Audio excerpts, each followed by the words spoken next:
Asetu Traoré furu cɛ ni baro in bɛ yan. Bari munna Amadu i tɛ dɛsɛbaatɔ ye,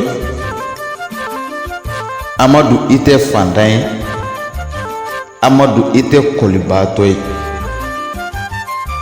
Ala y'i kisi, masa y'i sanuya ka bɔ nin bɛɛ ma. Musokɔrɔba ɲuman den kɔni ko t'i la.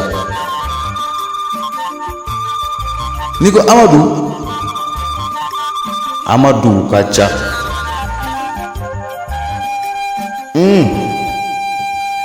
Nka Bala min ka Amadu o ye kelen ye, Ba Jelika ka Amadu o ye kelen ye, Barakisa furu cɛ o ye kelen ye, Adama dɔgɔnin o ye kelen ye, Kasim balimakɛ o ye kelen ye dɛrɛ.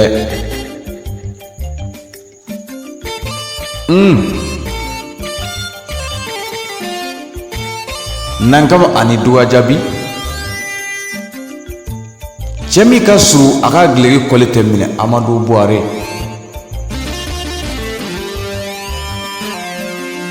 Belebelew tanu kan ka di,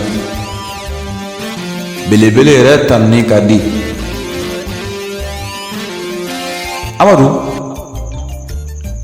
ne kalela Ala la, ma ɲaga i la,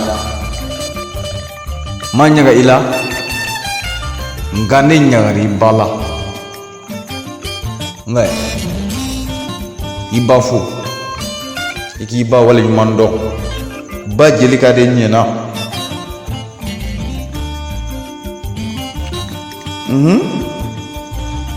Musokɔrɔba de ɲɛna. O la